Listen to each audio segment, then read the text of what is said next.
Credit creation को हम एक बैलेंस शीट और एग्जाम्पल के थ्रू एक्सप्लेन करेंगे। इससे पहले वीडियो में मैंने एग्जाम्पल के कुछ अजम्पशंस बताए थे। जैसे एक अजम्पशन था कि प्राइमरी डिपॉजिट 1000 है, हम बैंक में अकाउंट खोलने के लिए 1000 जमा करेंगे।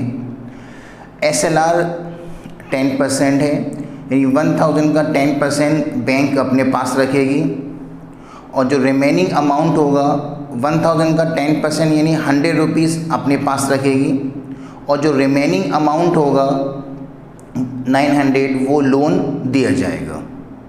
ओके, और सारे ट्रांजैक्शन चेक के थ्रू होंगे। लोन हम पे करेंगे तो चेक के थ्रू पे करेंगे, कोई गुड्स परचेज़ करेंगे तो चेक के थ्रू परचेज़ करेंगे, ठीक है। और मल्टीपल बैंकिंग सिस्टम में एक से ज़्यादा बैंक हैं।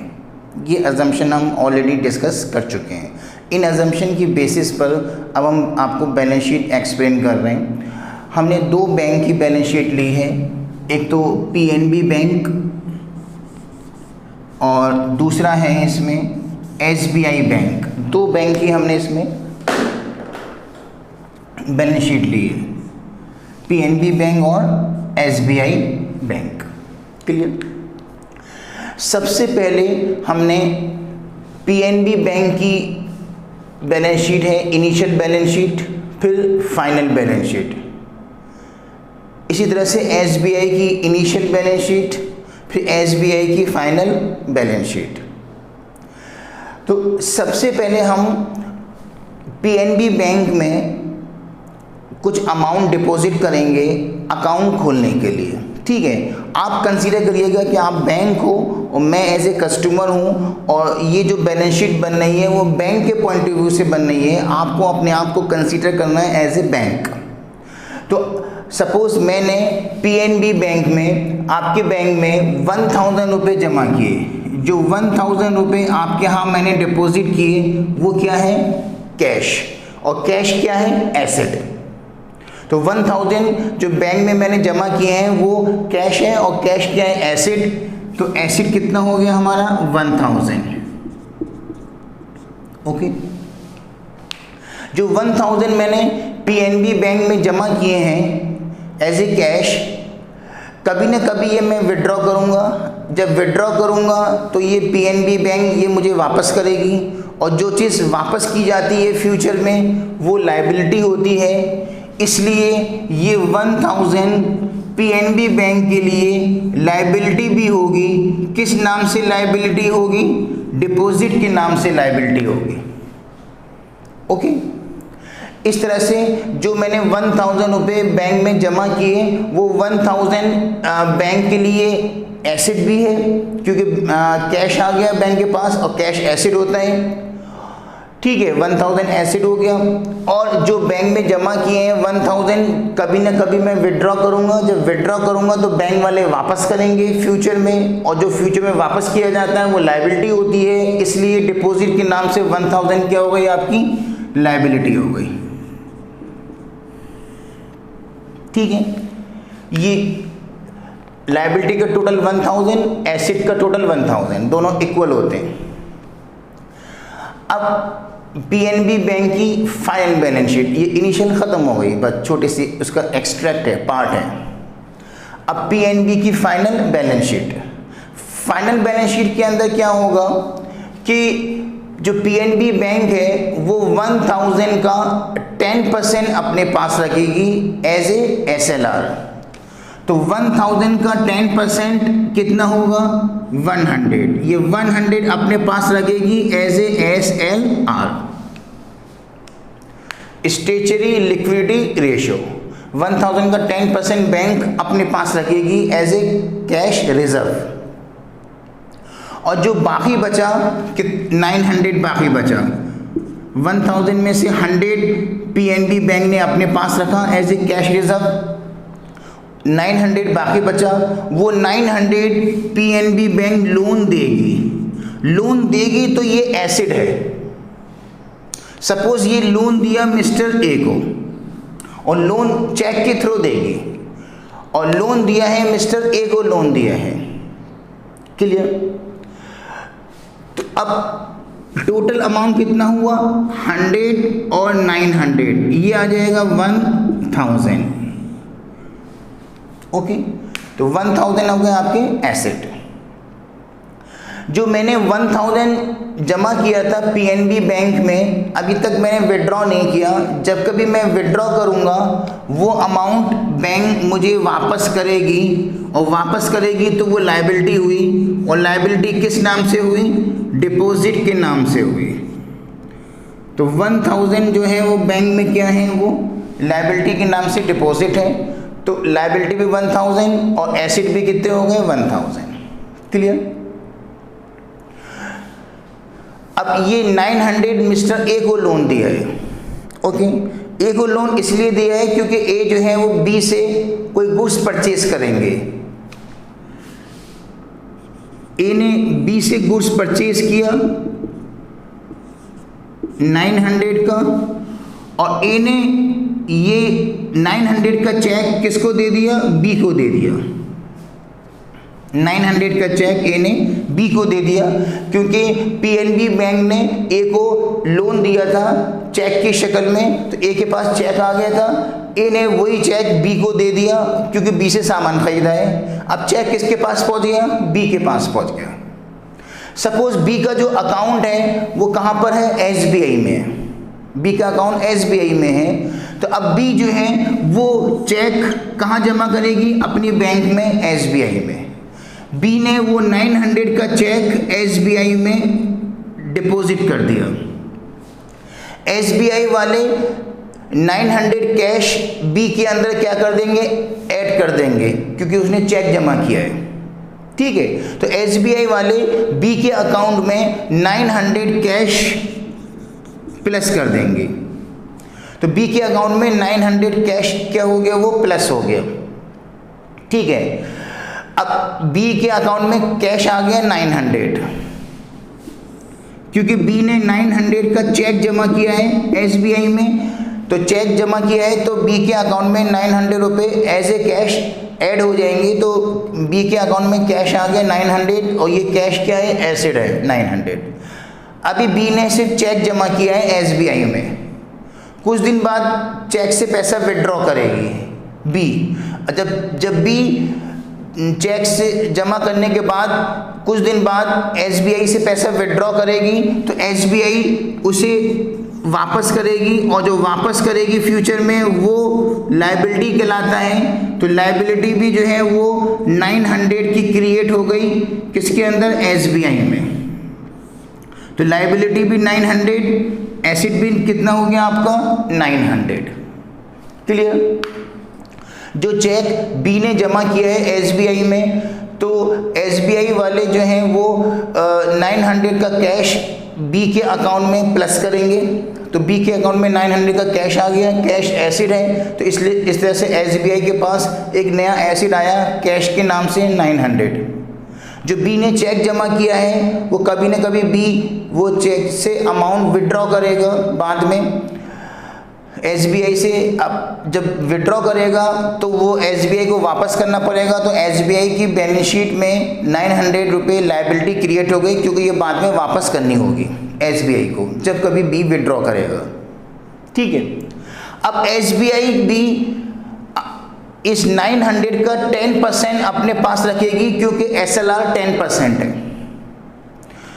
फाइनल बैलेंस शीट के अंदर एसबीआई 900 का 10%, 900 का 10% कितना होगा 90 रुपीज़। 90 रुपीज़ एसबीआई अपने पास रखेगी as a cash reserve ratio, SLR, statutory liquidity ratio, या कैश रिजर्व अपने पास रखेगी। 900 में से 90 रुपीज़ अपने पास रखेगी, जो बाकी बचा 810 वो लोन दे देगी। सपोज वो लोन दिया सी को, क्लियर, वो सी को लोन दिया है। अब लोन देते हैं तो वो भी एसिड होता है, इसलिए एसिड साइड में लिखा है हमने। टोटल अमाउंट कितना हो गया 90 प्लस 810 900। जो चेक बी ने डिपॉजिट किया था SBI में 900 का, वो 900 का अमाउंट अभी तक B ने विड्रॉ नहीं किया है। जब कभी B विड्रॉ करने आएंगे SBI में तो SBI वालों को वापस करना पड़ेगा, तो वो लायबिलिटी हुई और लायबिलिटी डिपॉजिट के नाम से क्रिएट होगी, कितने की, 900 की। तो लायबिलिटी भी 900, एसिड भी कितना हो गया, टोटल 900 बराबर है। इस तरह से आपने ये देखा कि PNB बैंक ने 1000 में से 900 लोन दिया, 1000 में से 900 लोन दिया। जो लोन देते हैं उससे मनी सप्लाई इंक्रीज होती है।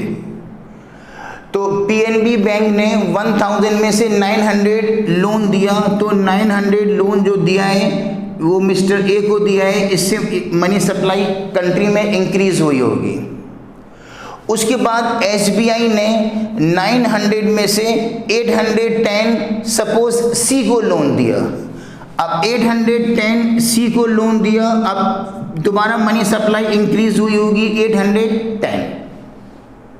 ओके, इस तरह से टोटल जो मनी सप्लाई है, वो मनी सप्लाई टोटल जो इंक्रीज हुई है वो कितनी इंक्रीज हुई, 900 प्लस 810। ओके, वो हो गई 1710। ठीक है, इतनी मनी सप्लाई इंक्रीज हुई। प्राइमरी डिपॉजिट कितना था, 1000 में से PNB ने 900 लोन दिया A को, फिर 900 में से SBI ने C को लोन दिया 810। इस तरह से लोन जो दो बार प्रोवाइड किया गया है ना, एक बार A को दिया 900 लोन, एक बार C को दिया 810 लोन। इस तरह से टोटल लोन जो दिया गया SBI ने और PNB ने वो दिया, कितने का दिया, 900 प्लस 810, 1710 लोन दिया। तो लोन के जरिए जो मनी सप्लाई इंक्रीज हुई वो कितनी इंक्रीज हुई, 1710। लेकिन प्राइमरी डिपॉजिट कितना है आपका, 1000। इसका मतलब मनी सप्लाई ज़्यादा इंक्रीज हुई, वो हुई 1710 और प्राइमरी डिपॉजिट कितना है, 1000। यानी कि मनी सप्लाई जो है वो प्राइमरी डिपॉजिट से ज़्यादा है। अब कितनी ज़्यादा है ये आप माइनस कर दीजिए। मनी सप्लाई इंक्रीज हुई 1710 और जो प्राइमरी डिपॉजिट है वो 1000 है। ठीक है, माइनस करने पर 1710 माइनस 1000 कितना आंसर आया, 710। तो मनी सप्लाई जो है वो इंक्रीज हुई है और प्राइमरी डिपॉजिट से ज़्यादा इंक्रीज हुई है। कितनी ज़्यादा इंक्रीज हुई है, 710। जो 710 ज़्यादा इंक्रीज हुई है वो कहलाएगा क्रेडिट क्रिएशन।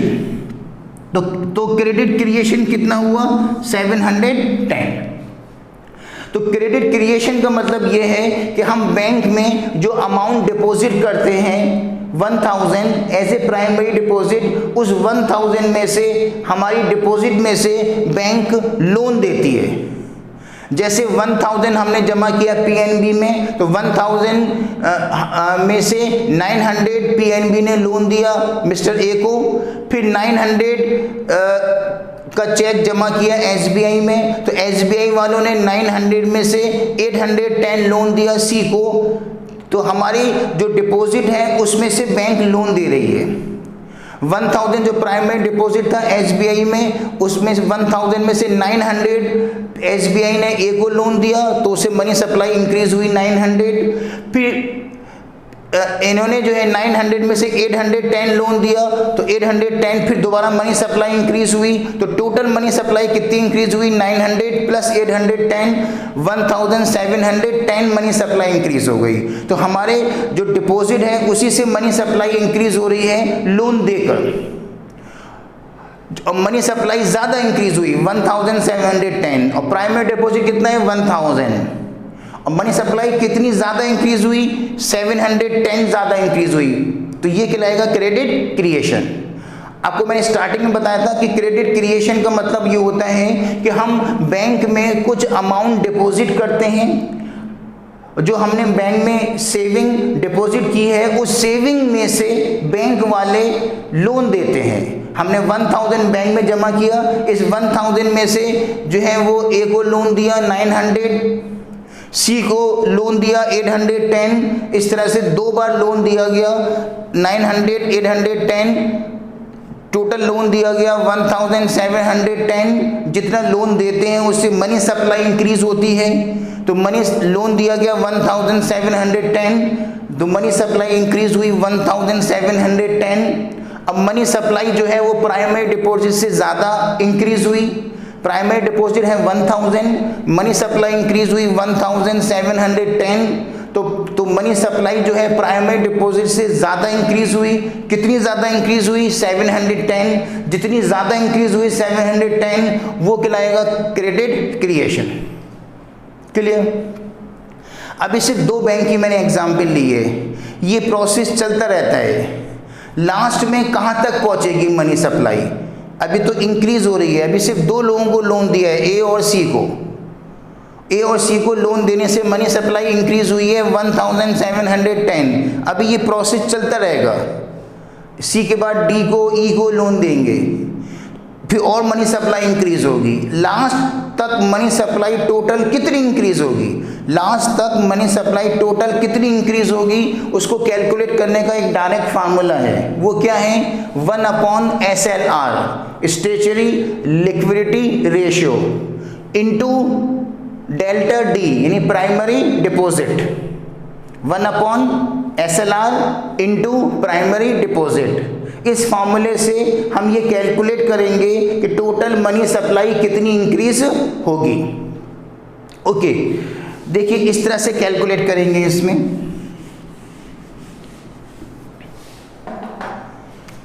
ये है 1, तो 1 ऐसे रहेगा अपॉन SLR। SLR हमारा कितना था? 10%, वो ऐसे रहेगा।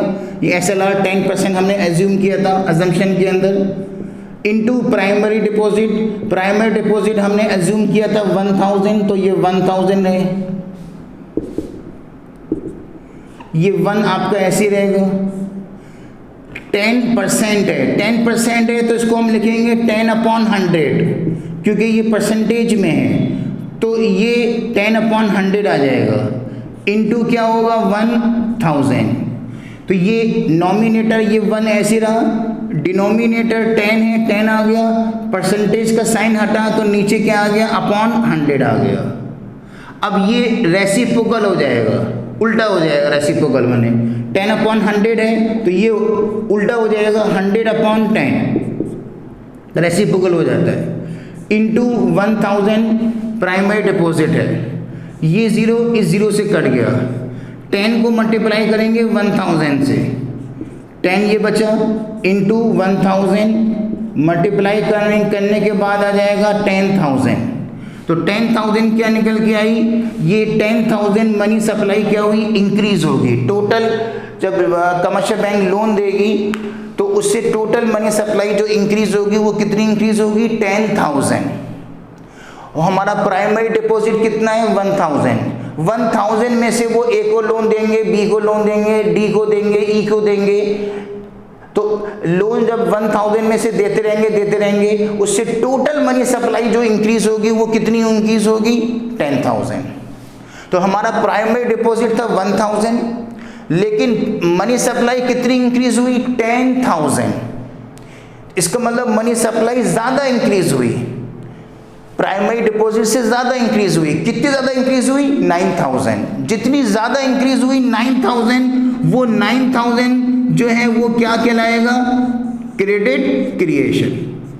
तो क्रेडिट क्रिएशन का मतलब ये होता है कि हम जो बैंक में पैसा जमा करते हैं as a saving, as a primary deposit, हमारी सेविंग में से बैंक वाले लोन देते हैं, उस लोन से मनी सप्लाई इंक्रीज होती है। मनी सप्लाई टोटल इंक्रीज हुई 10,000। प्राइमरी डिपॉजिट हमारा था 1000, 1000 में से लोन दिया गया बी सी डी को, उस 1000 से लोन दिया तो मनी सप्लाई इंक्रीज हुई, तो मनी सप्लाई टोटल इंक्रीज हुई 10,000। प्राइमरी डिपॉजिट था 1000, तो मनी सप्लाई जो है वो प्राइमरी डिपॉजिट से ज़्यादा इंक्रीज हुई। कितनी ज़्यादा इंक्रीज हुई? 9000। जितनी ज़्यादा इंक्रीज हुई 9000 वो कहलाएगा क्रेडिट क्रिएशन। क्लियर? ये आप कंक्लूजन में ये कैलकुलेशन करके दिखाएंगे आप यहाँ तक 10,000 तक। ये जो आपका 1/SLR है, ये 1/SLR सिर्फ इसको मनी मल्टीप्लायर भी कहते हैं। 1/SLR जो है वो मनी मल्टीप्लायर भी कहलाता है। क्लियर? ये आपका पूरा कंप्लीट हो गया।